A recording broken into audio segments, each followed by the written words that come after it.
Today, in the nerdy news you need to know about, I'm back from Chicago, everyone. And I brought with me the Stars in the Bank briefcase, everyone. And what I did in Chicago, Timothy, was entertain hundreds of people at a late night with Greg Miller.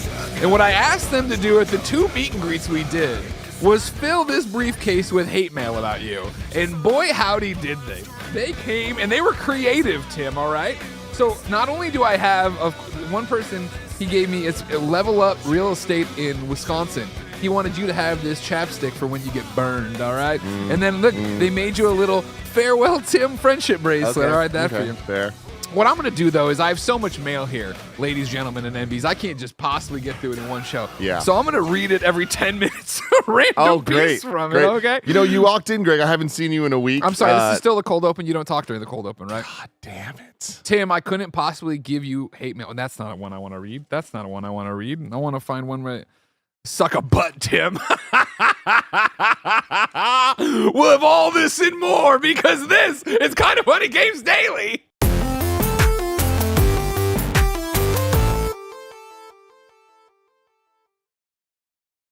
Setting my 10-minute timer right there. Oh my God. What's There's up, so everybody? many timers on your phone. You're so prepared for this, Greg. What's up? Welcome, everybody, to Kind of Funny Games Daily for Monday, April 14th, 2025. I'm one of your hosts, Greg Miller, alongside Forbes 30 Under 30, a.k.a. the second best baby blues in San Francisco, a.k.a. the married one at Tim Geddes. You've been gone a week. I've thought about you every day, I know you oftentimes multiple times a day, thinking about how you're going to crush this show on Thursday. So excited for you. I see footage of the show come out. You walk out with the briefcase, and then I'm reminded. I'm reminded what type of person you actually are. And then this morning you walk in. You know, we didn't get as much time to catch up or talk at all that I would like, but you did walk over to me, and you're like, oh, yeah, you didn't get much hate mail, but you got this, and you leave one note. A nice note, a very, very, very nice note on my desk that somebody left, and you're like, yeah, there wasn't much hate mail. No, what I said, you see, I just said it too fast. I slur my words together. I'm very excited to be back. All right, what I said is it wasn't all hate mail. Okay. So people did again. Let's see what this one is. Oh yeah, because I knew people would do this. Oh, Colin, it's Colin with 2 L's. This guy, he was haunting. I couldn't possibly give you hate mail. You're one of the only people in Kind of Funny that always reps Transformers, and for that, you'll always have my love. Yes. I just got a tattoo of the Autobot symbol to show my undying allegiance. It was my first tat. Here's hoping High Moon Studios makes a comeback. Yep. Amen. Colin. And he showed me the tattoo. It was very nice. Yeah. Shout out to High Moon. Let's make that happen. I agree with that 100% too. How are you, Tim? I'm good. How are you? I missed you. I'm good. Yeah. You got some sun. I did get some sun. Were you Pokemon? I was at an 11-year-old's birthday party in Golden Gate Park. We were Pokemon going. Hell yeah, you were. A lot. Hell yeah, you were. Oh yeah. It was a very complicated situation. This child, a relative of Gia's, went to Hawaii recently and caught a Comfy. Comfy, exclusive to Hawaii. Yeah. I do not have one. It is one of the 3 Pokemon I do not have currently in Pokemon Go. And so it was a big deal. She was excited to catch this one, to come back and trade it with me. And the reason I was invited to her 11th birthday was to trade this Pokemon with me. We get there, and she pulled the most 11-year-old move possible. She looks at me, she's like, I don't want to trade you that one. I want to trade you this shiny Ponyta. And I'm like, but I have a shiny Ponyta. She goes, I want you to have it. And you only can trade once a day for a Pokemon. Oh, no. Like that you don't have. She wanted one that she didn't have. You know what I mean? I had to give her some good shit. All right? Well, hold on. Straight up then. I feel like right there, that's the stopper. Yeah. I'm not trading. I mean, she's got to learn somewhere, right? Yeah, but her parents are right there. You know what I mean? It's a lesson the parents need to learn, too. She is right there. It was a whole thing, Greg. I don't have my Comfy. Why didn't you up the ante? Like, I'll give you $100 too. I'll Venmo you something here, you know? Because I was How trying. bad did you want this thing? I feel like I'll get it eventually. I'll see I feel her like you're again. teaching a good lesson here. This Yeah, isn't like kindness. no, just like bartering. Yeah. You know what I mean? Oh yeah. Okay. Gotcha. So if I went a different direction. When the shoe is on the other foot, yeah, and eventually Ben has some toy you want, you know what I mean? And then he all of a sudden tries to change the deal. I want you to be like, no. Yeah. I'm trying to teach him this all the time. No, that's not what you said. Yeah. This is usually when I threaten to call Santa. Yeah, that is good. That is good. 11 is a little older than the 3-year-old. You know what I mean? So that like there's some. I think she's playing mind games with me. You know what I mean? Oh, She's okay, trying to pull it over. She okay. wants to let me know she's the Pokemon master, which I guess I kind of appreciate. I did try. Obviously, I didn't like take this one without trying to swing. Sure, You know what I mean? sure. I was just like, I asked. I was like, I don't know. We're talking about this one. And, you know, I asked once, I asked twice. It was that third time where she was insistent. And I'm like, it's your birthday. You can cry. Oh, it was her birthday? Oh, yeah. I didn't realize that. Yeah. I'm sorry. I thought she was at the birthday party. No. It was okay, her birthday. okay, I was okay. literally That is a invited bit to this different. birthday. That's a little bit for different this then, I guess. reason. Yeah. Anyway, that's a whole thing, man. It is a whole thing.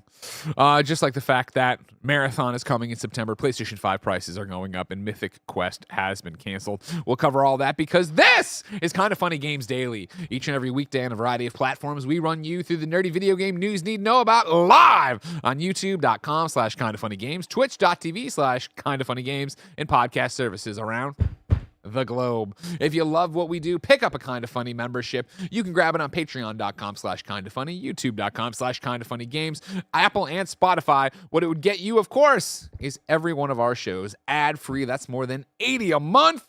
And, of course, your daily dose of me, Greg Miller, and a series I call Gregway. Plus good karma for supporting a small business making really cool shows, even though there's just 11 of us. Right? Right. No bucks tossed our way, no big deal. Of course, you can watch live, subscribe, share, do a thing, leave a review, tell your friends, etc., etc., etc. If you want to be part of this episode of Kind of Funny Games Daily as we read through the news, of course, I have the super chats open, youtube.com/kindoffunnygames, where you can super chat to be part of the show and have a great time. Alex Frazier super chats and says, "Your Pokemon gonna lose those stars, Tim." That's good. That was good. And I see some people in the chat saying that she should have caught multiple of these things in Hawaii, so she had one to trade with me. She did. She had multiple. Huh. You know. And now to be positive on this, she wanted me to have that shiny Ponyta. You know what I mean? So I appreciate that she, for some reason, was like, "Tim, I want you to have this. It means something to me. It now will stay with you." Where does the 11-year-old live? San Francisco. But like close to the studio? No. Where does she go to school? Is the school close to the studio? No. Tim, should we go to school right now and get you this Pokemon? You know what? Absolutely not. Can you imagine if we showed up at a... Well, I don't even know what I guess. What is that? They all go to the windows. Me and Kevin. I want my coffee. I don't even know. I think I might even be getting it wrong. It's the Hawaiian one that's the freaking keychain. Is that? No. It's the lei. Doesn't matter. Keep going, Craig. Okay, no problem. Housekeeping for you. We're an 11-person small business that's all about live talk shows, which means after today's Kind of Funny Games Daily, you're getting the Gamescast with our reaction and thoughts about playing Marathon. That's right. Of course, we're going to get together all those shooter boys over there that want to talk about what they think of this Marathon stuff. But the one, the only, the best voice in the business, Paris Lilly, has played Marathon, and he will be on the show to tell us all about it. After the Gamescast, it is The Last of Us Season 2 premiere screencast. What an episode. Yes, I can't wait to talk about this. Then later, guess what? We're assembling the team. It's time to jump back into Marvel Rivals with the launch of Season 2. Later today, thanks to our friends at NVIDIA, we're going to be showing off in-game NVIDIA DLSS 4 with multi-frame generation. AI-powered tech that gives you up to 440 frames per second in 4K with a top-end 50 series RTX GPU. Come join us later. And then if you're a Kind of Funny member, of course, you'll get a Gregway from me today. It's already been recorded. It is my synopsis of the Chicago activities, along with a question from Patreon about my best and worst meet and greet experiences. I think it's about 18 minutes, and you'll get it momentarily because I haven't sent it off my phone over here because I brought in lemon cake, and I needed to cut that up. And I also got a car wash today because my car was filthy, and now my mats are drying in the parking lot. Was I at your worst meet and greet? No. No. I'll have to listen. Well, yes and no. I gave 2 worst meet and greet experiences, and neither of them, you'll see. Okay. Don't go. Well, know, one's international. You know how that goes. No, yeah. Thank you to our Patreon producers. Anatoly's Asked, Delaney Twining, Carl Jacobs, and Omega Buster. Today we're brought to you by Empyreal. That's not how you say that. Imperial. Yeah, I knew I was getting cute with the spelling. Yeah. EMP. Imperial, Factor, and Shady Rays, but we'll tell you about that later. For now, let's begin the show with what is and forever will be the Roper Report. Time for some news. 6 items on the Roper Report. A baker's dozen. 3D, never forget. Omega Buster super chats and says, speaking of stars, did Greg know about the Switch 2 event before or after he challenged him? Has Greg been lying to us? Hashtag save the stars. You should have come to Chicago. This was asked in the Q&A there. And one day it'll be available on YouTube probably. And that's when I'll reveal all. But right now, don't worry about this. The briefcase is still here. There's plenty of hate mail. And again, they're creative with it. All right? I do appreciate the coloring of the goodbye bracelet matching the Stars of the Bank briefcase. Yeah. Oh, yeah. You mentioned, we're going to get to Marathon. Don't worry about it. Let's just keep putting ourselves over, though. You mentioned how all the photos were you mentioned me coming to stage with the briefcase. Yeah. I brought the briefcase to the meet and greet. Mm-hmm. The briefcase was a bigger star than me at the meet and greet. Yeah. Everyone wanted a photo with the briefcase. Yeah, it was a huge thing. You know what I mean? And it's funny because the briefcase, of course, had my underwear in it, but like an hour before I went there. Exactly. You know what I mean? Because I had to pack in the bag and put the whole thing in there. So it was nice to see this briefcase get some love. Yeah. Okay? Mm-hmm. And then I had a kind of funny friendship bracelet. I forget who gave it to me. I apologize. I wore it. It was meet and greet. Got it. Wore it on stage. Came off stage at the end in the green room. Ben saw it and he's like, "Can I wear it?" I'm like, "Of course, Ben." He put it on. Immediately broke it. Everywhere. Pieces everywhere. And let me tell you, this kid was already. I mean, like it's 10 o'clock Chicago time. He should not be awake. Period. He was already on. Like Jen had to bring him back from the break. This was just blah. So it's me and Ryan Fergus and all these people picking up every one of these. Like, we'll build it at home again. Ben. That is actually hilarious. No more stalling, everybody. Number 1 on the Roper Report. Marathon launches September 23rd. Oh no, the timer's going off. I wish I could read the marathon news. Instead, I have to reach in here. Now, this is one. Now, again, people have been here. This is the one I had up of leave Tim. I walked into every one of the meet and greets and said, "Hey, leave Tim hate mail. Leave Tim hate mail here." So you can have that, Tim. That's a memory for you, okay? What I appreciate is, like, again, I think I mentioned that I was going to have the hate mail thing come do it. I'll have paper out. People brought sympathy cards. Okay. I haven't read them, so this one is one to you, okay? Let's see what we got in here. It says, at this difficult time, Tim, extending deep and heartfelt sympathy to you and your family. Sorry for the loss of your stars, parentheses, you deserve it, though. And then it's a heart from Gwyn96 on Twitch. So, Gwyn, I hope you're there right there. We'll put that in front of you. I'm going to firmly put that in the not hate category, which is nice. People just care about you, you know what I mean? Yeah. All right, we're going to hit the timer then to get into it. Sorry, back to it now. Number 1, Marathon launches September 23rd on PlayStation 5, Steam, and Xbox Series X/S. We read from the PlayStation blog. What happened to the ghost colony of Tau Ceti 4? I hate it when they put the Roman numerals in there. I got to think real fast. I'm caught up at Stars of the Bank. I'm having fun. Why are you making me go back to school? 4. And the infamous marathon ship that started it all. Decades after the original Marathon trilogy, the Bungie development team is ready to dive back into the world of Tau Ceti 4 in their upcoming team-based extraction shooter Marathon. The game launches on PlayStation 5, Steam, and Xbox Series S/X on September 23rd. Of course, we are watching footage right now, if you're an audio listener later or whatever. I do want to know right now, Super Chats, be a part of this. What did you think of the Marathon reveal? Is this going to be a success? Are you going to play it? Et cetera, et cetera, et cetera. Please hit me up on the youtube.com/kindoffunnygames Super Chat as I continue reading. In Marathon, players work together in crews of 3 to scavenge the remnants of the lost colony of Tau Ceti 4. If I have to say Tau Ceti 4 one more fucking time. In their search for the powerful weapons and equipment left behind. They'll face AI security forces, otherworldly threats, and rival runner teams competing for loot. Death is part of the journey. It's a cutthroat world, and it's not possible to survive every expedition. But every time you make it out alive, you get to keep everything you scavenged, which means you'll grow in power and fill your vault across matches. You're only ever one run away from your next big score. For your first thing, here's Oh, yeah, okay. For your first look at the gameplay, check out the reveal trailer debuted in Saturday's live stream, which is what we are watching right now.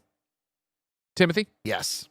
We have more coming up on why it isn't free to play. There's going to be a few things. And like I said, you're getting a preview from Paris and, of course, our extraction shooter boys after this.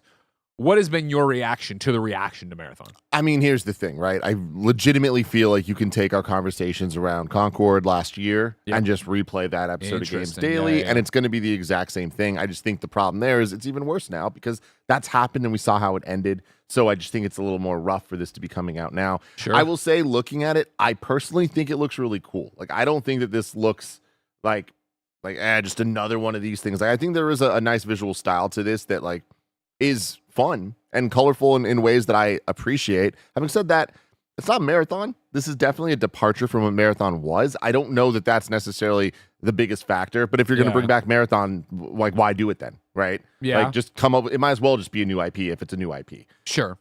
So that to me just is a little bit weird because Marathon's a lot grimier, and maybe they play into that. Again, I understand the argument that it doesn't matter, but then why use the brand? On top of that, hearing that this wasn't free to play was definitely a shock to me. Let's bring that into the conversation. Yeah. All right. Number 2 on the report goes, Marathon's director explains why it isn't free to play. Quote, everyone has their own definition of what's the right price. This is the one, the only, the big man, Jordan Midler of VGC. And I mean that literally. He's huge. Marathon's director has explained the decision behind the game not being free to play. Developed by Bungie, Marathon is an extraction shooter. The game sees players form a crew of 3 to battle up to 18 other players in each zone. Over the weekend, Bungie debuted the first gameplay from the game, as well as the release date and closed alpha plans. Bungie also confirmed that the game will be a quote-unquote premium product, though the studio has yet to confirm the price. Now, speaking on the Friends Per Second podcast, director Joe Ziegler has explained why Bungie's Marathon won't launch as a free-to-play title.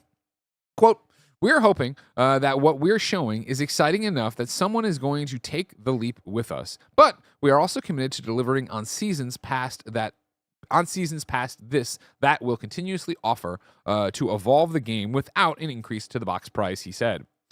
What we're hoping everyone understands about the game is that we're focused on committing to making this a game that's really awesome. And we think that starting point is really strong at this current time. Everyone's got their own definition of what is the right price, end quote. It was reported last year that Bungie and Sony are reportedly considering a $40 price tag for Marathon. This price point would bring it in line with Helldivers 2 and the now defunct Concord. So there's a lot here, right? Like, because assuming it should be free to play, I do think is based on just looking around at similar games and what's happened to them in the last couple years. On top of that, I will say, other gut reactions, I totally forgot that this was also coming to Xbox. So seeing that news, I was like, hey, good for them. This is the type of game that needs to be everywhere. 100%. Right? You need the community. You need as many people playing as possible to have a player base that's actually playing the game for these type of multiplayer only experiences, which leads me to it's multiplayer only. And it's like, man, I look at that and like, I know that I am just a specific type of gamer, but there are many of me. And I want to play a single-player Bungie Marathon game that looks like that. Cool, I'm not getting that, but it's still a paid title. That, to me, kind of reads a little bit weird. Games cost money. Of course. There has to be a price. Yep. I also think Marathon's caught right now in a very terrible time for product announcements because of the state of the world and tariffs and everything, where why do we not know the price? Like, why was there already misinformation this weekend of it's going to be a full-priced game? Oh, wait, no, it's not. No, it's not full-priced. Like, we're going to talk more in the summer about the pricing. Why is that? Is it because they don't know yet? Are they just trying to figure it out? Or are they, like, hedging the bets and the bad news, trying to wait for all that? Either way, not good news for a game that I think is already an uphill battle to win people over. Yeah. So I think that's just kind of where we're at, is in the time and place that we're in, this doesn't seem like a great move. Yeah, 100%. You're not wrong. And I struggle with this one because it is so easy to just double back to exactly what we're saying about Concord. I don't think this looks, and Concord had a vibe, right? But I don't think this looks as derivative as Concord did. And I'm not shitting on Concord. I just felt like we all looked at Concord and like, oh, Guardians. of the Gods. Oh, okay, it's another hero shooter. This has a vibe to it that's different. I don't know if that vibe will speak to people and make them go play it and make them pay $40 for it, right? Of course, throughout the internet, there was a bunch of creators that got to go play this, like we said, Paris. The one that spoke to me was Skill Up. Skill Up's Blue Sky reads, Bungie's Marathon shows great promise, but it's still missing something at the very core of its extraction gameplay loop, making it difficult to predict how Marathon will launch or where it might one day end up. Of course, Skill Up has hands-on impressions up on the YouTube. IGN has a write-up from Travis Northup that's a bit, not more glowing, I guess, but a bit more positive, right? But it does at the end come down to the same things we're going to talk about, right? Another question is how much support and longevity can we expect from Marathon? Bungie has earned its reputation for mastering the live service model over the past decade of Destiny and shows no signs of letting players down here, as they told me they already have plans to support Marathon with new maps, weapons, characters, and more as they develop it. But as always, there's the question of whether they'll do so at a fast enough pace to appease ever-ravenous players. And importantly, Marathon also plans to use the seasonal reset model found in the likes of Diablo 4, where you'll be stripped of your loot and progress at the end of each season to do so again with new content and a new meta to mix things up. While I could definitely see this working for Marathon, there's a question of how they'll manage to incentivize making that arduous climb from scratch each season. After playing enough Marathon to get a pretty good feel for it in its alpha state, I'm already fairly confident it'll scratch the Bungie PvP itch that's been left unscratched for a number of years now. Here's hoping they knock it out of the park. I asked for super chats over here and what we're going to do that way, blah, blah, blah, blah, blah, right? And there was one. Here it is. Flying Penguins super chats and says, charging a box price for shooter with 3 maps, a battle pass, and everything is wiped at the end of the season. I hope Bungie changes that. I mean, dude, that's really the conversation, right? It's like, I feel like we're just at a point that it almost doesn't matter if the game is good or not. Like, we look at this and like, yeah, it's Bungie. Like, their gunplay feels impeccable, right? Yeah. You expect it's going to. We'll hear from Paris later about actually how it feels and like, is it a good game or not? But remember, like Concord, like a lot of people here are kind of funny, like enjoyed the game.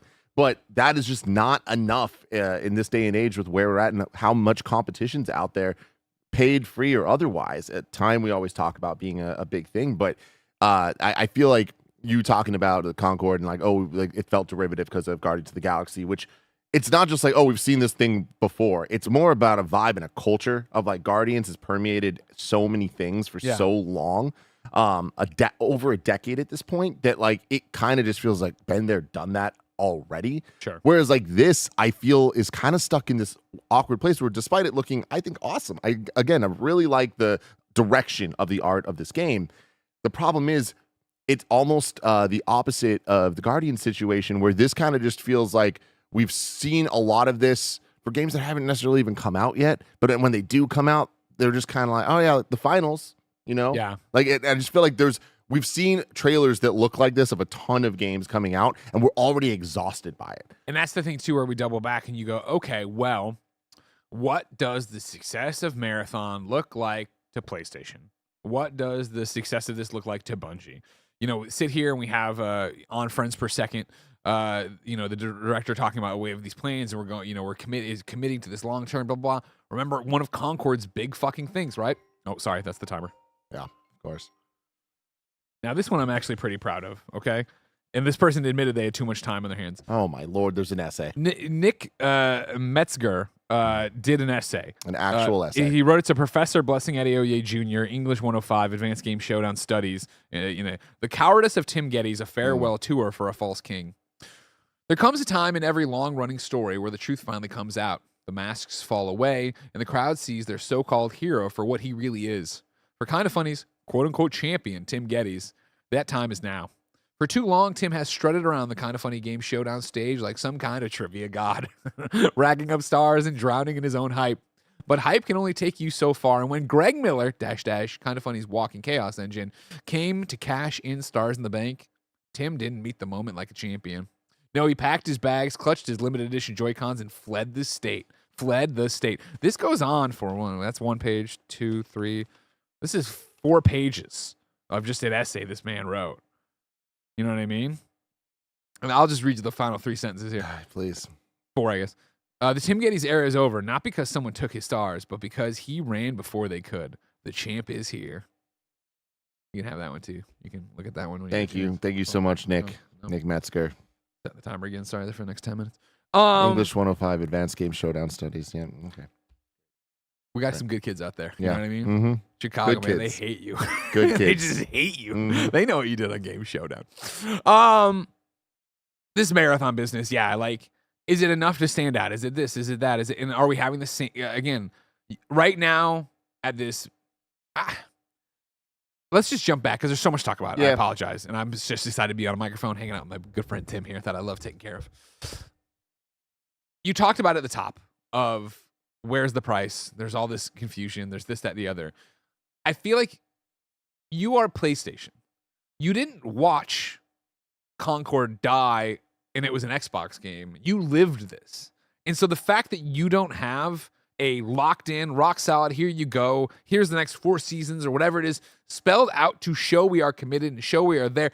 There isn't a packaged answer out there that I've seen. Maybe, please, you're wrong me if there is, of how are we sure this is going to be supported? Are we sure this is going to be supported? And the answer is no, of course. Man, yeah, God, it's so complicated. And I want it to be very clear that I know that I sound just very doomy on all of this stuff, and it feels very like, oh, we've been here before, and like that our conversation sounds like, guys, we get it, move on.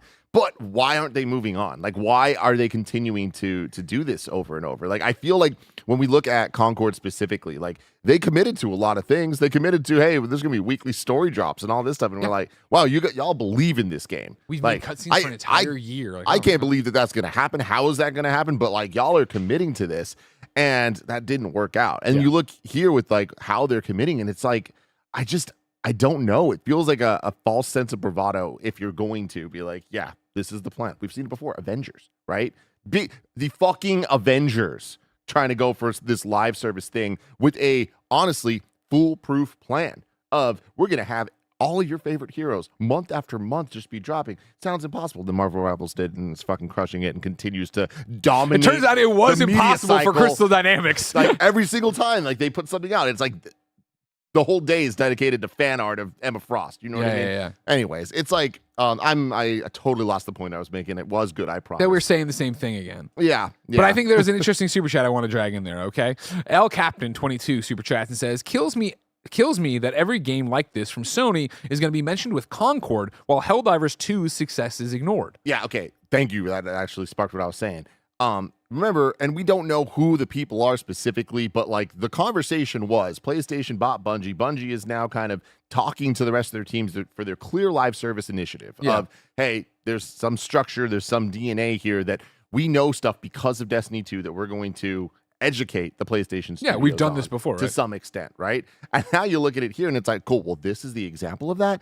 Seems a little scary and upsetting in the wake of something like Concord. Having said that, Helldivers 2, major freaking success. And to give Marathon its props and not just like completely like write it off, they did the one thing that we all wanted Concord to do, which was just let people, like after we saw the first initial preview or reveal of it, we're all like, why didn't they just let people play and let that speak for itself? And that's what happened with Apex Legends, and that became a huge hit because it had this like unique marketing strategy that's not just like, oh, shadow reveal, shadow drop.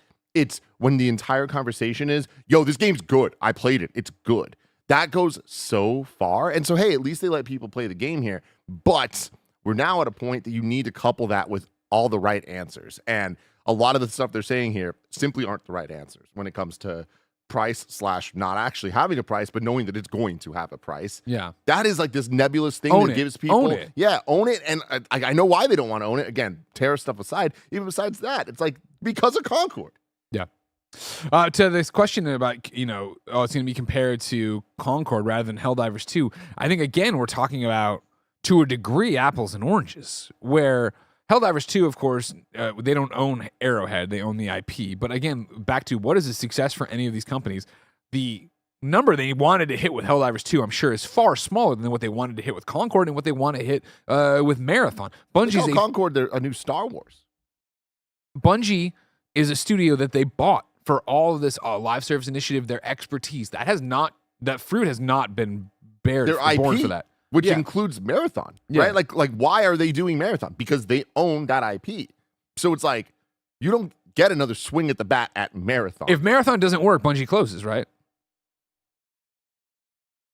I don't know that I'd go that far. I think so. I don't mean immediately. I don't think it's the Concord level of, hey, we're going to take this back to Square. And I was like, you guys are dead. And then they were dead a month or two later, 3 months later. I think this would be the thing of like, okay, cool. Like, you're going to churn on Destiny stuff for a while, but like, I mean, I feel like that would just be it, right? Then it just become, hey, Destiny 3, that's what you're doing. I mean, would they get to getting there, you think? I mean, I think so. Like, I think that Destiny's been the slope of not getting the rewards you want out of it. It's doing diminishing returns. There you go. Thank you so much. Goddamn, I've been on vacation. I get it, man. Where I think like that would be the thing about it. Where even if it's, are they spinning up a Destiny 3? I forget what the. I mean, I don't know, but I think that despite the diminishing returns and all that stuff, I do think that despite anything they may or may not have said in the past, hey, it's Destiny 3. I do think that that's going to get that like if we're just talking about success, it might not be bigger than Destiny 1 or 2, but like I do think that it'll like hit where they need it to. Is that necessarily the right move or what? I don't know, but I don't think that this tanks Bungie. Really interesting YouTube comment from Jeff Grubbs Game Mess. I don't know who that is. I mean, it won't close, but it will be completely different. It'll be a shell of itself if Marathon doesn't work, which I think is kind of what you were saying. Yeah, that's what I'm saying. I saw somebody in there who was like, oh man, they wouldn't throw away the billions of dollars. Well, no, they're not throwing it away, but they would reabsorb those people into different roles at PlayStation and be like, you're not making a Destiny 3. Yeah.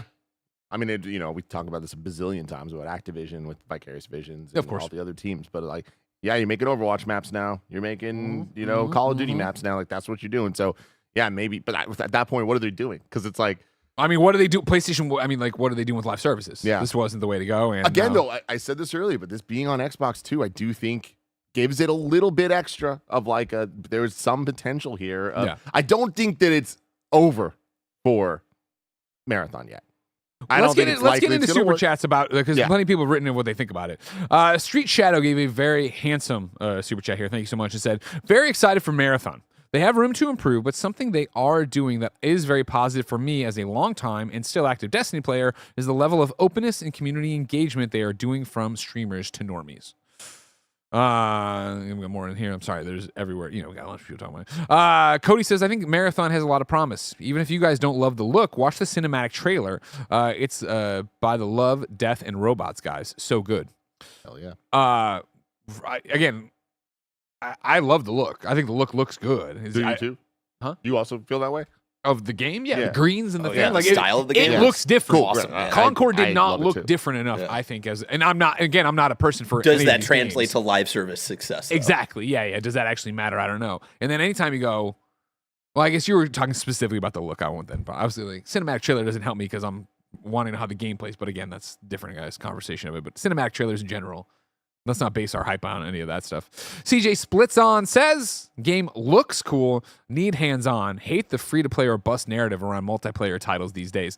To jump back to that was the thread you had and put out very well, Tim. It is the idea of when Marathon launches in September, where are we globally in the financial landscape? And how much are people willing to spend $40 to jump into something that looks cool when they could go play Fortnite, when they could go play et cetera, et cetera, et cetera, et cetera, et cetera, et cetera. When they could go play all their Switch games. Yeah, and CJ saying they hate the free-to-play or bust narrative around multiplayer titles these days. It's like it's not up to us to like or hate it. It is what it is. Mm-hmm. Like we're in a world where I am so happy that Helldivers exists as a counterpoint to what I'm saying. 100%. But like that is an outlier, period. And like that to me is like, thank God there are outliers. Thank God there is potential for this to be fought back against. But there needs to be so much love, care, and luck involved in that. Whereas you look at some of these things, it's like there are just too many successful free-to-play games. And when you design a game that walks like a duck, talks like a duck, and all that stuff, and it's very expensive duck. Yeah.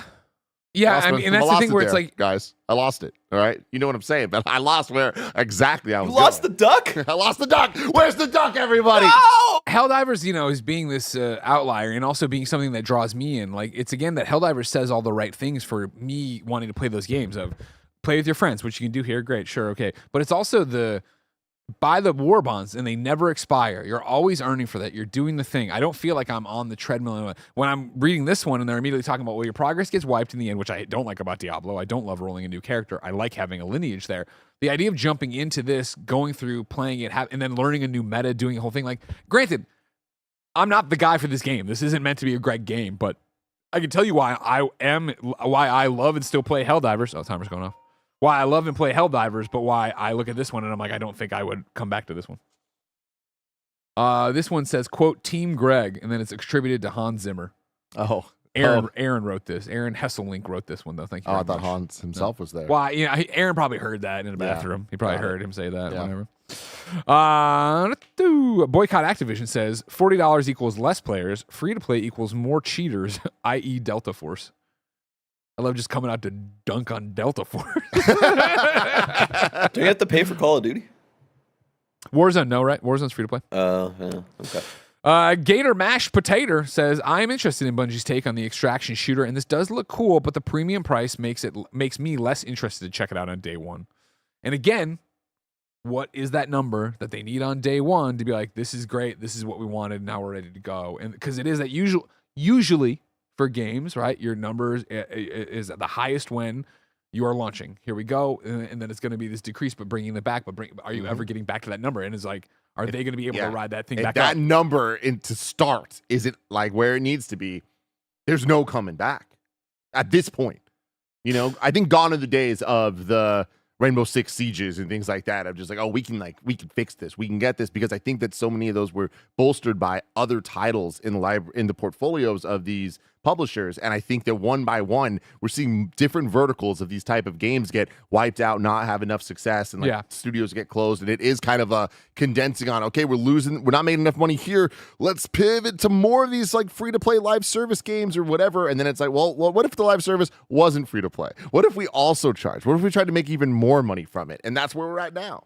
Street Shadow writes in and says, free-to-play is a pro and a con with extraction shooters. Cheaters are more likely in free-to-play, but Tarkov is the biggest extraction shooter, and it's not free-to-play. Then you get into this other argument of, do we think Marathon is going to be better than Escape from Tarkov at launch? No. Now, granted, correct me if I'm wrong, Tarkov's only PC, right? That's not Xbox, not PlayStation, so you have no alternative over there. But obviously, a huge reason Helldivers was so successful was the idea of, hey, here you go. A lot of people in the chat are saying yes. So maybe I'm totally wrong. So it's like, or not even wrong, but again, we're talking about, hey, you are committed to Tarkov if you're that kind of player. Is this enough to turn your head and get you into it? I don't know. So it's interesting enough. I mean, the sheer fact of the matter is Tarkov, for as popular as it is not going to get the backing ever that a PlayStation-backed Bungie with the game multi-platform, like with the NIP Marathon, it's like that's going to get so much push that people are going to be interested. But wasn't the question, is it going to be as good as? I was saying, at launch is I mean, going to miss features, not have this, blah, blah, blah. That's the problem. I feel like comparing a game, and I know that Tarkov also is like a different level of game, so maybe in some ways Marathon will be better, but it will not be as feature complete as Tarkov, I don't think. And I think that is going to definitely make people can look at me like, why the fuck would I pay for this when I could do this? Bobby Joe writes in and says, if the gameplay is good, I'm 100% in. Bungie usually crushes how a first-person shooter should feel, so I'm hoping this is a banger. Yeah. I mean, I again, don't know. I haven't seen any real thoughts on hands-on for this and later Hill from Paris, but I imagine it feels great. Alex says, if it's $40 coupled with the great preview coverage and hype, I'll buy. Concord didn't have either. Interesting point. And then Decknor says, it's hard to pay a premium on this to try something that is already giving me the same feeling I had with Anthem, missing the X factor. And I think that goes back to both skill up and then what I've seen a few different people say, and we'll see what Paris says on Gamescast here, of what is the hook, what is the thing, what is the special sauce that this is bringing you go, yes, this is why I want to commit. We'll find out soon. Ladies, gentlemen, and NBs, it's time for you to hear a word from our sponsor. Remember, if you don't want to hear from our sponsors, you can pick up a Kind of Funny membership, get all of our shows ad-free, get a daily dose of me in a series I call Gregway, and of course, support an 11-person small business so you get some good karma. But right now, you're not, so here's a word from our sponsor. This episode is brought to you by Imperial. We've told you all how important it is to developers to wishlist games you're interested in on Steam. So if this game sounds cool to you, make sure that you wishlist it. In Imperial, you play as a mercenary sent to a distant planet to discover the mysteries of an ancient civilization. Powers unknown lie within the monolith, but those are no mere ruins, as an expedition has already ventured inside with only a few survivors. Why was it built? What powers reside within? Who is at the center of the monolith? All these secrets and more will be uncovered if you are brave enough to take on Imperial. Imperial features a unique blend of RPG systems and skill-based combat across 3 weapon archetypes: the acrobatic glaive, the defensive but devastating mace and shield, and the powerfully ranged cannon. With a deep ability system and extensive customization, every battle is an opportunity to refine and optimize your combat style. Form relationships with each of the few surviving expedition members who all have their own personal quest lines. Whether you choose to help or not can have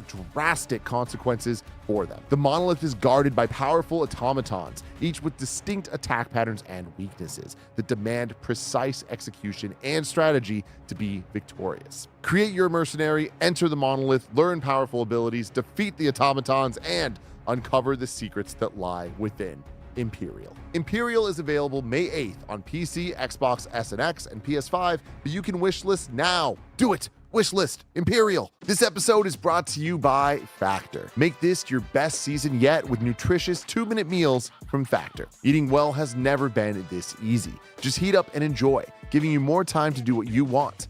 Greg Miller has been loving how simple it is to enjoy his Factor meals as he's rushing between shows each day. I just saw Blessy eating some too. Factor arrives fresh and fully prepared, perfect for any active, busy lifestyle. Factor powers your day with satisfying breakfasts, on-the-go lunches, premium dinners, and guilt-free snacks and desserts. Factor can help you feel your best all day long with wholesome smoothies, breakfasts, grab-and-go snacks, and more add-ons. Multiple people here at Kinda Funny have been loving their experience with Factor, and guess what?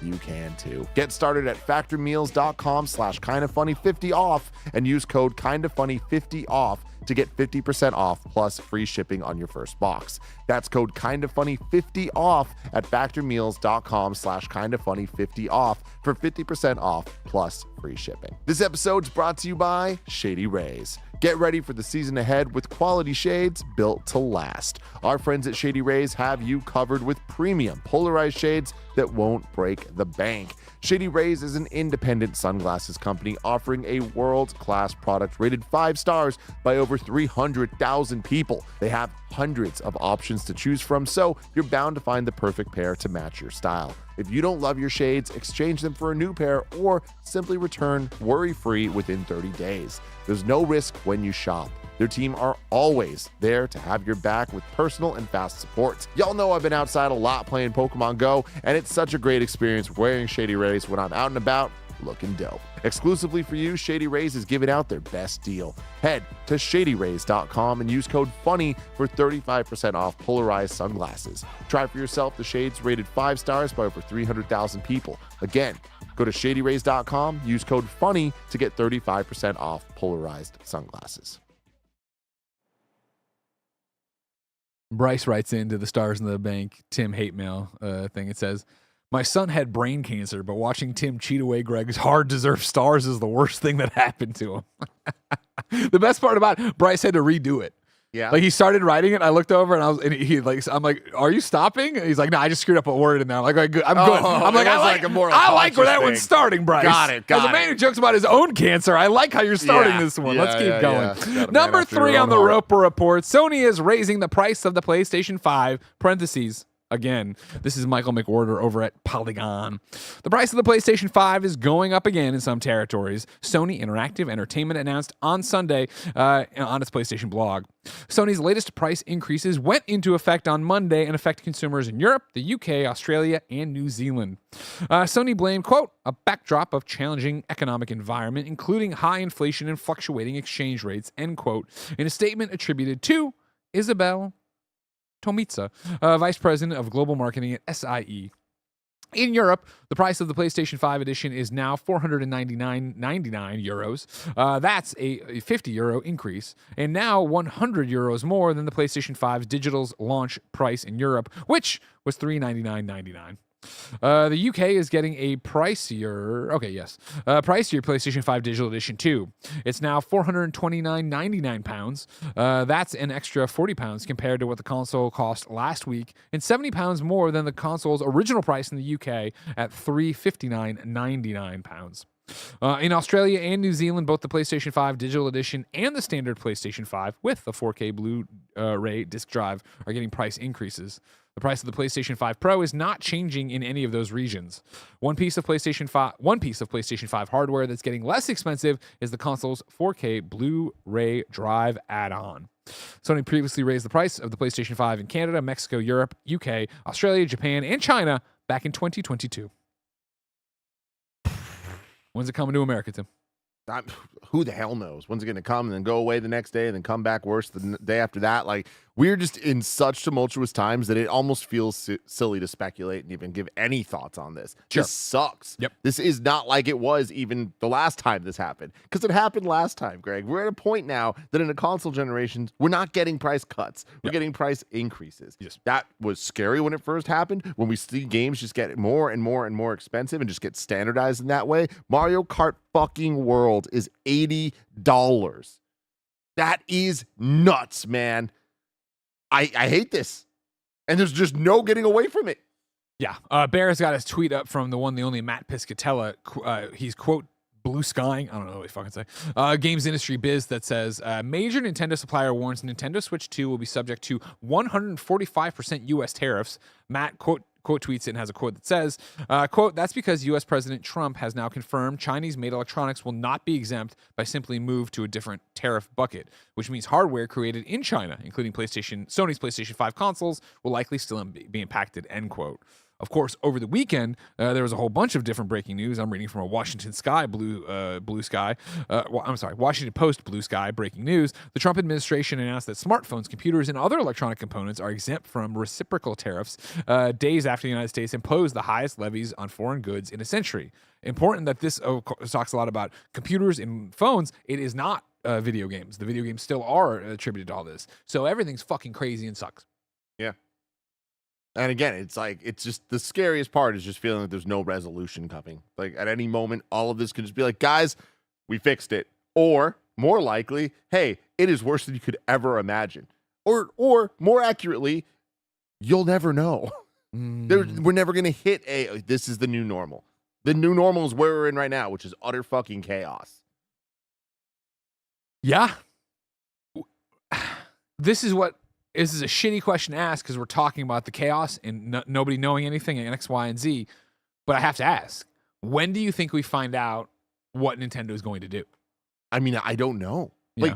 Like the reality is this is a make or break moment for this company. Like this is their next generation system that they are going to be supporting for the next probably 10 years. Sure, the Switch 3 or whatever it is might also come out. They're still going to be supporting the Switch 2 after the Switch 3 comes out. You got to imagine that's how these things 100%. used to have been working, and now I think more so than ever because of just how ecosystems work. Yeah. And we see Nintendo adopting that with the Nintendo Switch online profiles and accounts, like actually like following you and all of that. Like, yeah, like if they are not positioned for a maximum install base at the jump, that's going to be very, very bad for them when they're trying to sell games and they have a limited install base. Like we've seen it happen so many times before. But even look at Xbox right now. How many times have we talked about stories of games not selling well on Xbox because the install base just isn't there and all of that? And like we're talking about big numbers here, right? Like it's just scary if that's Nintendo and like they need that. We're talking about a company that has the most insane attach rate ever. And like you need systems out there to be able to attach the software to. 100%. And I do think that no matter what happens here, well, that's going too far because good Lord, anything can happen. But like I believe it is as close to a guarantee as you can get that no matter how many units Nintendo has been able to make, and they say that this is by far the most they've been able to for a launch, they're going to sell out. Like I think that is a guarantee. But what happens next? What happens when... Do you think there's no ceiling on that statement? That there's no price this thing's going to go up to where they don't sell out? I don't think so. Okay. I think no matter... And again, there's a reality here where things are just so bad that why are we even talking about video games? Yeah, You know what I mean? of course. But like, I think that no matter what happens, the Switch sells out. Like in any, I think, realistic next couple months of how things can shake. Yeah. There's also the side of, does Nintendo pull the plug and be like, we're not releasing it this year? I don't see that happening because they need to make money. They need to like get the games out in the software and all this stuff. It's like, this sucks. This could potentially ruin so many companies, no matter how big and powerful they are. Yeah. Do you think they delay it? I know that they said, like, as of now, right, we still haven't heard anything about, like, the pre-orders. They were only delaying the pre-orders in the U.S. and now Canada, and they said that it'll still launch June 5th. Do they delay that in the States? I 100%. Oh, so you're just asking like only in America if they delay it, but like they release Only it in everywhere America. else? I don't see them doing that. America's too important and powerful No, I know, when yeah. it comes to the voice of video games and like all that stuff. Like we just see how sales of games work and all that. Like I think that would be a very, very bad strategy for them, and I don't see them doing that. I mean, Do they delay worldwide? I think that's way more likely. Okay. And I think at this point it's any hypothesis I could have is pulling out of my ass. Totally. Like, I mean, this could easily, random. by the time this hits Spotify, some other crazy fucking shit could have come out of China or out of the White House or out of whatever in this stupid ass trade war we're in for no fucking reason. Yeah. So like, if you ask me right now, do I think the Switch 2 is going to get delayed? No. But you could see it. 1,000% I Yeah. could see it. I wouldn't bet anything that it won't. But like, I think that they have a plan. These things need to be sold, or else the company is in trouble. Like, there's an entire plan with like a lineup of software that they need to get out there. Like, and sure, they can like take the hit for a while, but I do think it gets to a point that it's like there's just too much money at stake that needs to be in play. But like, there's bigger, more important things out there, and there's factors that are getting involved that like could tank the entire industries surrounding this. Of course, if the wrong moves are made. 100%. Speaking of wrong moves, Gregway, number 4 on the Roper Report, Mythic Quest has been canceled by Apple after 4 seasons. This is Nelly Andreeva over at Deadline. Apple TV Plus's Mythic Quest has come to an end. The streamer has opted not to renew the gaming or workspace comedy series for a 5th season. The decision comes days after the season 4 finale dropped March 26th. Since it had not been conceived as the series finale, the season's 4 finale will now get a new ending to give fans closure. The updated episode will be made available next week. Quote, endings are hard, but after 4 incredible seasons, Mythic Quest is coming to a close. We're so proud of the show and the world we got to build, and deeply grateful to every cast and crew member who poured their heart into it. Series creators / executive producers, Megan Gans, David Hornsby, and Rob McElhaney. Is that right? How I said that one? I always forget. Said in a statement Friday, quote, to all our fans, thank you for playing with us. To our partners at Apple, thank you for believing in the vision from the very beginning. Because endings are hard, with Apple's blessing, we made one final update to our last episode so we could say goodbye instead of just game over, end quote. Yeah, so the new version of the finale is coming out sometime this week. I'm incredibly bummed about this news. I loved this show. It was not always perfect. I think season 2 overall was not good enough. I don't want to say it was bad, but I think that season 2 kind of put them in a place that they lost a lot of people that were kind of watching week to week. Who are rocking for it. Yeah. And then I think that season 3 and 4 got into a much better spot of realizing like we now just have an amazing cast of characters that just putting them in situations and letting them be the way they are is fun. It reminds me a lot of Community or The Office and things like that, where you were like, you're at a certain point, it's not about the plot. You're here for the characters. Sure. And God, they got there. Like season 4 was awesome because of everything I just said. Like amazing characters and amazing choices for them. The 2 leads, Ian and Poppy, were awesome. The dynamics they had, the amount of situations they put them in and took them out of, and back and forth and back and forth. It's a sitcom workplace comedy, right? Sure. Like we've seen a lot of this stuff before, but we haven't seen it in the video game space. And the amount of times, if you've watched the show every freaking day, you've heard us say this a lot, but the amount of times that Bless and I, who are 2 of the people I know that watch the show, have brought up, this show clearly is written by people that watch games daily. Like, it is jokes for us. Like, they're smart. It's very, very, very smart, very fun. Like, it's a show that should not have been nearly as good as it was.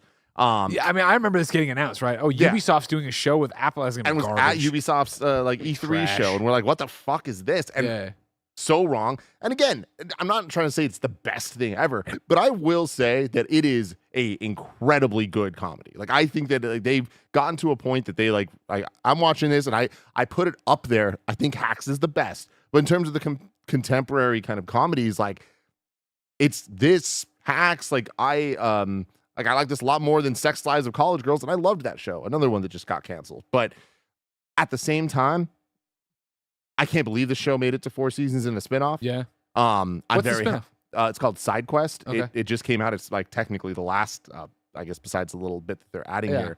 It's the latest thing that they did. It was 4 episodes. Show ran by Ashley Birch, who is I know a her. lead in the show, in the main show, and she also wrote and directed a couple of the episodes in Side Quest. And Side Quest was Mythic Quest. One of the best things about it was every season they would do at least one episode that was just completely not part of the main story, and they would just follow one character's like backstory, and it would always add some very interesting thing, and usually the best episode of the season. Yeah. Side Quest was kind of like, let's just do that for a whole show. Gotcha. And like one of them was about, and it's always like relating to Mythic Quest, that is this video game.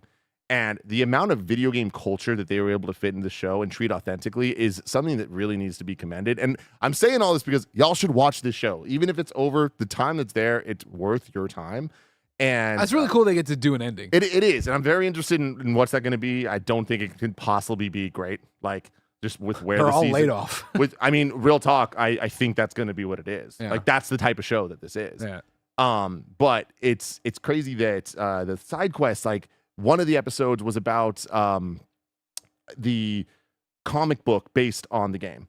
Okay. And it takes place in a comic book store. The Nice. day that comic shows up and the people that are coming to get it. Yeah, right? yeah. Awesome concept. And they just do a really good job with it. Another one is about the violinist maybe not violinist, whatever, some instrument in a video game orchestra Nice. concert for Mythic Quest, and like just following her journey. It's like very, very, very smart video game culture stuff. So yeah, I'm very sad that this happened, that it was canceled this way.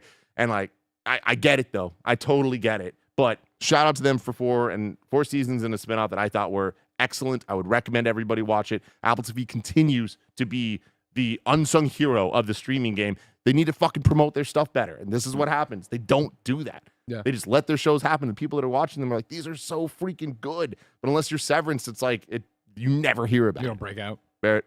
If you don't like the ending of season 4, Tim, you can just pretend the show ended at season 2, where it should have ended. No. The ending of season 2 is very good, and that's where the show should have ended. I mean, here's the thing. Plot-wise, yes. I entirely agree. But like, show comedy-wise, absolutely. Oh, yeah, that I get. Yeah. That because the ensemble cast, fucking great. I could watch them forever doing a different show. Like, I would love to see them still work on something else. Yeah, and that's But the thing. plot-wise, yes, that show should have ended at season 2. Yeah, but season 2 also. Yeah. But whatever. Yeah. Okay. Oh, Yeah, here we go. the timer's off. Hold on. Stop that. This one's in all caps, it looks like. This one says, can't wait to see you lose all your stars, loser. Joey, sooner or later TV. Mm-hmm. There's one for you. Thank you. No problem. Don't worry Thanks, about Joey. it. Number 5 on the Roper Report, a new respawn. Oh, start the timer. A new respawn Star Wars game has been announced. This is Wario 64. The blue sky reads Star Wars Zero Company from Bit Reactor /Respawn. Single player turn-based tactics game announced. First look at Star Wars Celebration on April 19th. Sick. Wow. This has been rumored for a while, so Yeah, it's of course. one of those announcements that's kind of like, I feel like would have been very exciting to talk about, but it's kind of like, oh yeah, we knew this. Yeah. We talked about this already. It's everything that we have seen and heard. Cool though. I mean, I think that it's great that these turn-based tactics games like seem to have an audience and seem to kind of be well fed in the last Yeah, for sure. 5 years or so. So hopefully this is another win for Respawn, and Bit Reactor can't pull what they've worked on off the top of my head, but I know I should be able to. Because I know it too, but their site ain't that great. The site ain't that great. They make video games. Oh, they're XCOM vets, the chat's saying. great. Thank you I mean, very much. yeah, that's awesome, right? Like we talk about it all the time of like, what IP and what developer would you want to see make course. this type of game? Yeah, cool. They're doing this here, and I think Respawn, at the very least, have proven that they have really smart takes on the world of Star Wars, and they care in the right ways. Yeah. So hopefully they can apply that to this as well. Barrett, as a Star Wars guy, does it do anything for you? No. I'm just not an XCOM guy. I hear Like you. if they make it as like entry level for a dipshit like me who enjoyed Mario plus Rabbids, There you go. maybe. But yeah, no matter like how much I love Star Wars, I just know that there's going to be certain types of genres that just aren't going to be for me. They ain't gonna click, yeah. I think like it's interesting. This picture is interesting though because we see like a seemingly a clone trooper, like general or something. Maybe that's stolen armor or something. Mandalorian. The vibe is definitely The vibe of this picture is definitely cool, and it reminds me of a different era of Star Wars. It reminds me of pre-Disney Star Wars. Yeah, of like, I can see that. Let's just do shit. And with that, I'm like, fuck yeah. Totally. This might not be for me, but I'm glad all the sickos are going to get to enjoy this. I think the sickos enjoying Star Wars is great, but it's also big news. Tim, if I was sick of the big news and wanted the smallest news I need to know about, where would I go? That was horrible. Just want to let you know. Me and Bless bust our fucking ass every day to try to come up with good segues. You come back That from was Chicago great. with that. That was great. It's big news. This is You said it's great. It's big. No, get the hell out of here. You go to our last story, the We News channel, where we cover all the small news items that you need to know about. Just for fucking that, you get one off cycle, all right? Great. Off cycle. I don't like this one, but I'll live by it. This is Adam Matthew Inc. who says, Tim, I had a gun to my head from Greg. I didn't know he was serious about the hate mail, so I guess you suck. He made me write it. Heart, Adam Matthew Inc. P.S. Fan art en route. Thank you. They brought a whole bunch of cool posters that I said mail to us because I will break them in my thing. We News, number 6 on the report. Victoria Kennedy has a Eurogame article. It says cinemas have begun playing a short video ahead of a Minecraft movie screenings, asking viewers to refrain from hurling their popcorn everywhere and to be kind and respectful to others. If you're wondering why this is necessary, it's because a viral trend has seen some younger viewers of a Minecraft movie going feral, screaming out loud mid-film while launching their popcorn into the air when Jack Black's character Steve shouts, "Chicken Jockey," as Jason Momoa's Garrett the Garbage Man, Garrison, gets ready to fight a baby zombie riding on the back of a chicken. Shout out to Victoria Kennedy, who had the most fun writing that. Like, they added every detail. While possible. this trend perhaps started off as a bit fun, it has quickly become increasingly disruptive, with one absolute idiot even bringing a live chicken into the cinema. God, this Fuck must be an old article. It's gotten so much worse. Has it? The I haven't followed any of fireworks. this. Oh man, yeah. It's don't do this. Don't be First stupid. detail. This is why, again, we should just close movie theaters. Do it at your home. Who cares? First details for Star Wars Outlaws of Pirates Fortune are coming on April 18th. And then Metro 2033 Redux is currently free on Steam. Cool. That's your Wii News. Let's clown out some super chats. We had a whole bunch in here. Bran Cakes says, "Hey, Tim. Check out the game Dusk Fade. Think it might be your cup of tea. It's coming in 2026. Yeah, we watched the trailer for this Friday from the III initiative, and oh yeah, it looks like if Ratchet and Clank had sex with Kingdom Hearts, made a baby, that baby grew up. I hate that. I got to play it. I hate the way you said You that. love playing babies. No, grown up. I played it when it was grown up. Okay, I missed that part. No, it's important. Jessica Hinkle became a member for 17 months and says, "Bummed I missed you in Chicago, Greg, but I'm wearing my farewell tour shirt." Thank you. The Tim Geddes farewell tour rolls on. Everybody, don't worry about it. Scarlet Libra says, "A little under the weather today, but thanks for brightening my day. I love the Rematch stream VOD. Greggy, how was Chicago? It's great, and you can hear all about it in Gregway today, and eventually watch it probably on our own thing." Sterling Matthew Oliver says, "Thanks for a fun show in Chicago." No problem. Sterling is the suitcase we put on stage. Awesome. Sterling needed to store his suitcase, and so I made sure we did that for him. Chris Rojas says, "Tim, you got to give us a recap on the Prodigy concert you're going to. They stopped touring for a while after one of their vocalists died, and they just rarely play in the U.S. to begin with." Yeah, I'm going to see the Prodigy tonight. Ooh. Me and G. Okay. I need you to pop off when they play Invaders Must Die. Of course.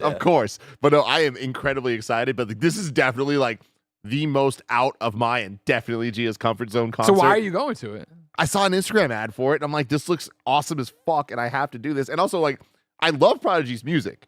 I just never thought, I'm going to go to a concert of like the music they play during street races in Fast and Furious 1. Yeah. But then I'm also like, wouldn't I do that? You know what I mean? Fair enough. Yeah. So, I mean, they just did Coachella this weekend, and every clip I saw, I'm like, I made a good decision buying tickets to this. Okay. So I'll keep you all updated. Zero SP says, "Birthday tax. Love you guys and all the kind of funny best friends. Thanks for all that you do. I could use some sweet, nasty love today.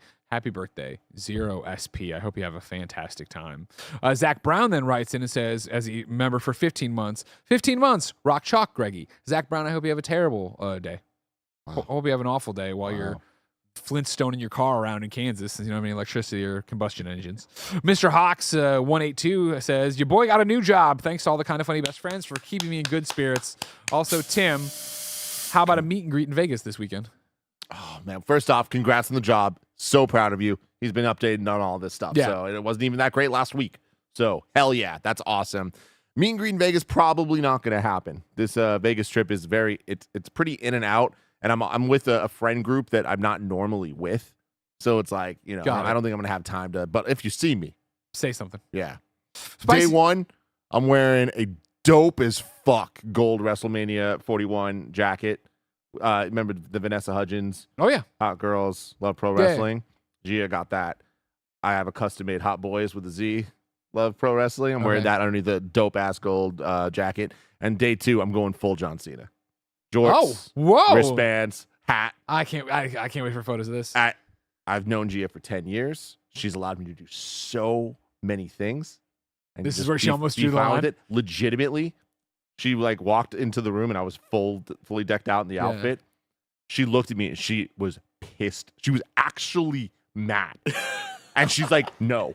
And I'm like, it's just dude, it's just, I was like, I know, I'm embarrassed too. She's like, no. Ah, God. No, do it now. Finish your story. Dude, she was like, no. And she's like, I want to let you know, I'm not fucking you ever again. And I was like, that is so aggressive. And then I'm not kidding. She literally starts going, and I'm like, get the fuck away from me. What are we doing here? Yeah. She was joking to the point that she then almost started throwing up.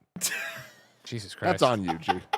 We're going to read this card from a Hallmark. It says, Timothy, the star holder. That's me. Remember the miracle. Take strength from the legacy. Rejoice and give thanks for the goodness of stars in the bank. May you and your loved ones share a blessed losing of stars. Hear me and rejoice. You have had the great privilege of being dethroned by the great Titan. You may think this is suffering. No, ... It is salvation.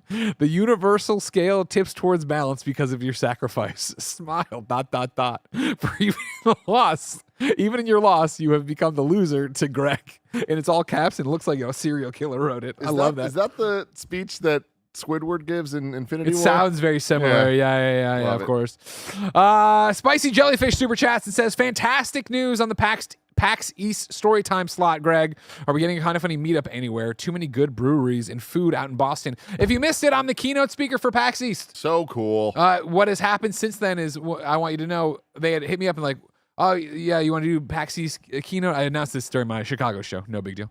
Do you want to do the PAX East keynote? I was like, hell yeah, that sounds great. They're like, yeah, we know you can talk for an hour by yourself, but if you want to, we found success with fireside chats and yada yada. I was like, oh, that's interesting, because I really, one of my favorite interviews of all time is Roger interviewing me, and I was like, oh, he has such a great perspective and he knew us. And I was like, who knows us? Who is cool? I don't even know this. Who would people want to see interview Greg Miller? So I'm happy to announce that when I kick off PAX East for Storytime / the keynote, I will be interviewed by the one and only Ben Starr. No shit. Ben Starr is going to sit down with me for a one-on-one where he interviews me. So we're flipping the roles here. That is so cool. Yeah. Also, shout out to Ben Starr, the coolest dude in the freaking world. Today, Entertainment Weekly put out a piece about Expedition 33. Oh, nice. And it's like, Charlie Cox, Andy Serkis, Ben Starr. Yeah. Hell yeah. Yeah, it's going to be really fun at PAX East. For meet and greets, probably not. It's very similar to what you're talking about. This is an in-and-out trip. I'm actually going to fly to Redacted, see a game the day before. The day before, then fly to Boston late night, get in Wednesday, rehearsals Thursday, do my panel. I'm then hosting the Mafia panel after my keynote, and then I'm going to fly home. Very cool. Ashish writes in and says, do you think Switch 2 might skip US until it all comes down, if it ever does, since they could get extremely expensive over here? We kind of talked about this way back. I don't think you would skip just the US, but I could see you doing everybody. Yes. Because of the US and our stupidity. And then Will says, final super chat. Tim, my family had an extended layover in San Francisco. They fucking loved the wings at Foghorn Tap Room. Yeah. Thank you for the recommendation. Hell yeah. Great recommendation. Great recommendation, Tim. Yeah. We asked people watching live to go to kindoffunny.com/you're wrong and tell us what we screw up as we screw it up. NA says, Tim suggested there was some miscommunication from Bungie regarding Marathon's price, but the confusion surrounding Marathon being a full-price game, in quotes, was not on Bungie. It was on GameSpot's preview. Mislabeled it. That's what I was saying. I wasn't putting it on them. I'm saying, like, when you don't come out with the answers, then other people are going to say things and you lose the narrative. Exactly. They lost the narrative. 100%. Kebab says Joey's Stars in the Bank message said Tim is losing all his stars. Stars in the Bank only allows Greg to take 3, and Tim has more than that. That's how math works. It doesn't allow you to take 3. No, that's true. And then Sloppy Toppy says it's McElhenney. There you go. everybody. That's another episode of Kind of Funny Games Daily in the bank. But remember, we're a small business all about live talk shows. That means from here, we're rolling into the Kind of Funny Gamescast, where the one, the only, the best voice in the business, Paris Lilly, is joining Blessing, Andy, and Mike Wright to talk about Marathon. He played it, what he thought about it, what those boys think about it, what they think this extraction shooter needs. After that, we'll be doing our Screencast review of the premiere of The Last of Us Season 2, and then streaming video games thanks to NVIDIA. If you are watching later or listening later, remember you can get all of that on youtube.com/kindoffunnygames. You could watch us record it live on YouTube and, of course, twitch.tv/kindoffunnygames. You can get most of it as a podcast series. You could get over to patreon.com/kindoffunny, youtube.com/kindoffunnygames, Apple and Spotify to pick up the Kind of Funny membership and get all 80 of our episodes each and every month ad-free and get a daily dose of me, Greg Miller, in a series I call Gregway. Today's is 19 minutes long. I uploaded it during the ad break, so come on now. Come hang out. Until next time. Hold on. We got one more here. I know I'm off cycle. I'm breaking my own rules. But there's just so much 10 mail. minutes late to the Gamescast. Second best baby blues in San Francisco, question mark. More like first poopiest butt fartland. Also, I bet your hair doesn't even smell that good. Eat shit. The Kingus Dingus. Roger, my man. Dingus. Until next time, everybody. It's been our pleasure to serve you.